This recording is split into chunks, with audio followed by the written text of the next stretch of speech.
पालघरमधील भाजपचे नगराध्यक्षपदाचे उमेदवार कैलास म्हात्रे यांनी मतदानाचा हक्क बजावला। यावेळी त्यांनी जास्तीत जास्त मतदारांना मतदान करण्याचं आवाहन केलं।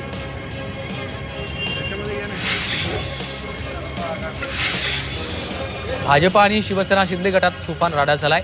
भाजप उमेदवार रमेश चोळसे त्यांच्या मुलाला मारहाण केल्याच्या घटनेनंतर मारहाण करण्यात आली। पोलिसांनी घटनास्थळी दाखल होत गर्दी नियंत्रणात आणली, त्यामुळे तणावाचं वातावरण निर्माण झालं।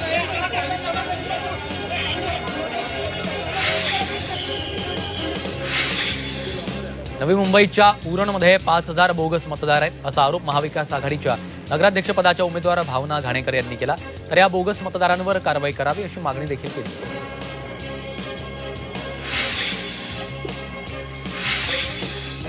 पालघरच्या डहाणू इथं मतदार याद्यांमध्ये घोळ कायम आहे। दुबार नाव असलेल्या मतदारांना मतदानापासून रोखलं। डहाणू नगर परिषद इथल्या प्रभाग क्रमांक 12 सेंट मेरीस मतदान केंद्रावरील प्रकार हा घडलेला आहे।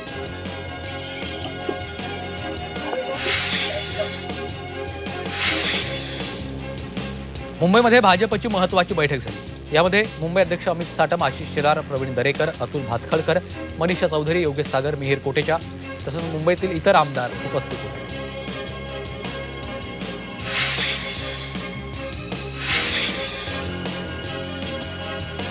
ही निवडणूक आहे की पैशांची खैरात असा आरोप अंजली दमानी यांनी केलाय।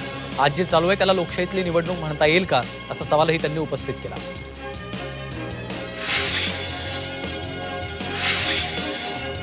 आमदार राजेंद्र गावित यांनी मतदानाचा हक्क बजावलेला आहे। पालघरमधील भगिनी समाज इथल्या बूथ क्रमांक 13 मध्ये त्यांनी मतदान केलं। जास्तीत जास्त मतदारांनी मतदानाचा हक्क बजावून लोकशाही बळकट करण्याचं आवाहन त्यांनी केलेलं आहे।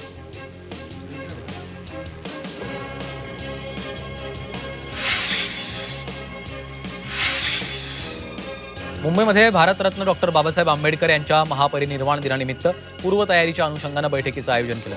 या बैठकीला मुख्यमंत्री देवेंद्र फडणवीसांनी प्रशासनाच्या तयारीचा आढावा घेतला।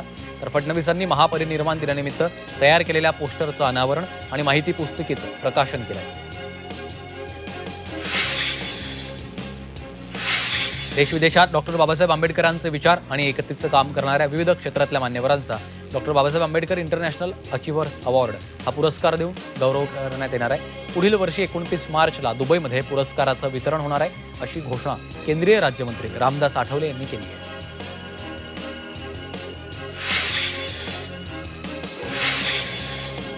मनसे अध्यक्ष राज ठाकरे बुधवारी शिवसेना ठाकरे पक्षाचे खासदार संजय राऊतांची त्यांच्या निवासस्थानी जाऊन भेट घेतली। या भेटीवेळी राज ठाकरे यांच्याकडून आता संजय राऊतांच्या तब्येतीची विचारपूस केली जाणार आहे।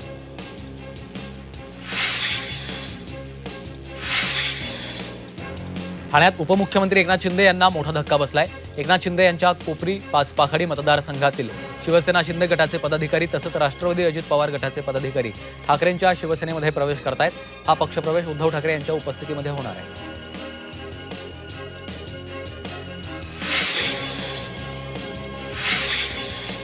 मंत्री गिरीश महाजनांनी खासदार सुप्रिया सुळेंवर निशाणा साधला। सुप्रिया सुळे 4 ठिकाणी गेल्या असत्या तर उमेदवार निवडून आले असते। कार्यकर्त्यांना राबवून घ्यायचं आणि त्यांची निवडणूक आल्यावर धुंकूनही बघत नाहीत अशा शब्दात महाजन यांनी सुळेंवर टीका केली।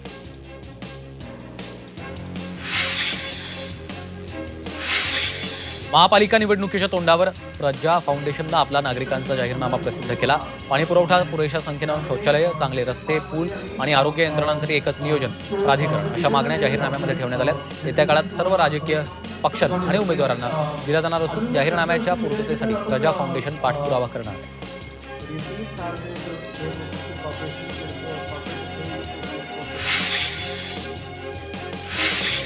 मुंबईमधील वायू प्रदूषण नियंत्रणाच्या अनुषंगानं मुंबई महापालिकेकडनं रस्ते स्वच्छता आणि धूळ नियंत्रण मोहीम राबवण्यात आली आहे। या मोहिमेमध्ये 570 मेट्रिक टन कचरा, 95 मेट्रिक टन टाकाऊ वस्तू आणि 18 राडारोड्याचं निर्मूलन केलेलं आहे।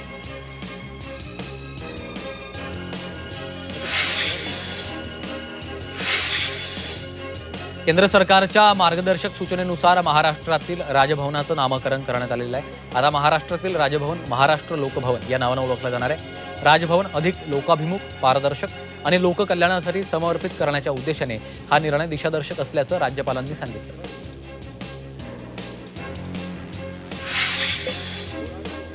परंतु त्या लोकांनी कुठलीही कारवाई केली नाही. ठाणे पालिकेच्या प्रारूप मतदार यादीमध्ये घोळ असल्याचा धक्कादायक प्रकार घडलाय. शिवसेना नेते राजन विचारे यांनी याचा पर्दाफाश केला.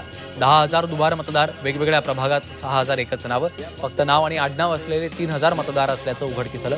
ठाणे महापालिका निवडणुकीसाठी नुकताच प्रसिद्ध झालेल्या प्रारूप मतदार याद्यांमधील चुकांचा पर्दाफाश राजन विचारेंनी केला. आणि कशा पद्धतीने महाराष्ट्र राज्य पोलीस भरतीच्या अर्जासाठी मुदतवाढ देण्यात आली. विशेष बाब म्हणून अर्ज भरण्यासाठी मुदतवाढ देण्यात आलेली आहे. आता उमेदवारांना 7 डिसेंबरपर्यंत अर्ज करता येणार आहे. सायन उड्डाणपुलाचं काम 31 मे 2026 पर्यंत पूर्ण करा असे निर्देश मुंबई महापालिकेचे अतिरिक्त आयुक्त अभिजित बांगर यांनी दिलेत. बांगर यांनी वाहतूक शाखेचे सहपोलीस आयुक्त यांच्या उपस्थितीमध्ये उड्डाणपुलाच्या कामाचा आढावा घेतला. निर्धारित मुदतीमध्ये काम पूर्ण करण्याच्या दृष्टीनं उपाययोजना राबवण्याचे निर्देशही बांगर यांनी दिले.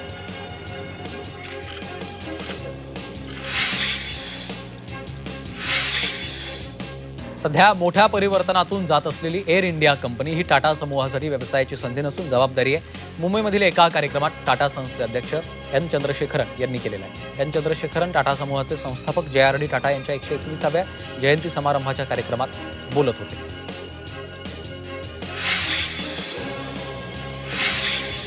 महापरिनिर्वाण दिनानिमित्त 5 डिसेंबरला रात्री 12 विशेष लोकल चालवल्या जाणार आहेत. डॉक्टर बाबासाहेब आंबेडकरांना अभिवादन करण्यासाठी अनेक अनुयायी दादरला चैत्यभूमीवर येतात.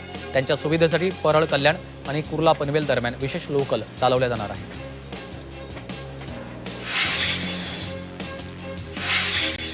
हार्बर रेल्वे मार्गावरील सिऊड दारावे रेल्वे स्टेशनचं अखेर नामकरण झालं. या स्थानकाच्या नावात सिऊड दारावे असं करावं याचा उल्लेख करण्याची मागणी स्थानिकांनी केली होती. या मागणीची शासनानं दखल घेतलेली आहे.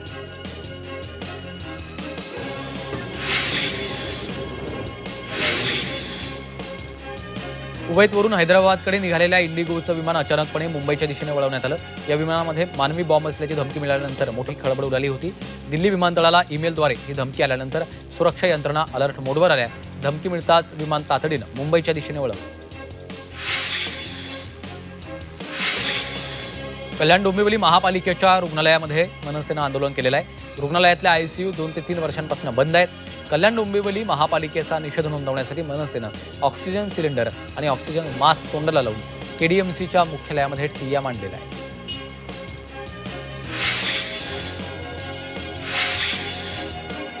कर्करोगाचं गांभीर्य विचारात घेता राज्यातल्या जनतेला सर्वसमावेशक कर्करोग सेवा राज्य सरकारकडून उपलब्ध करून देण्यात येणार आहे. आसाम कॅन्सर केअर मॉडेलच्या धर्तीवर राज्यात त्रिस्तरीय समग्र कर्करोग उपचार सेवा टाटा स्मारक रुग्णालयामध्ये शिखर संस्था म्हणून काम करणार आहे. जिल्हा स्तरावर सुरू होणाऱ्या उपचारामुळे कर्करोगग्रस्त रुग्ण आणि नातेवाईकांचा वेळ वाचणार आहे.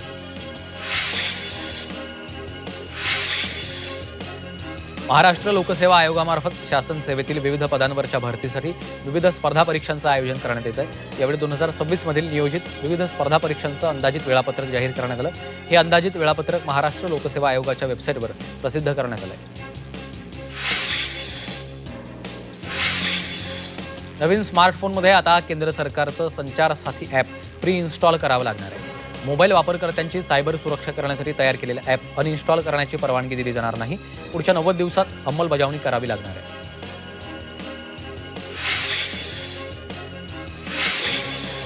डॉक्टर गौरी गर्जे आत्महत्या प्रकरणातील आरोपी अनंत गर्जेला 14 दिवसांची न्यायालयीन कोठडी देण्यात आली.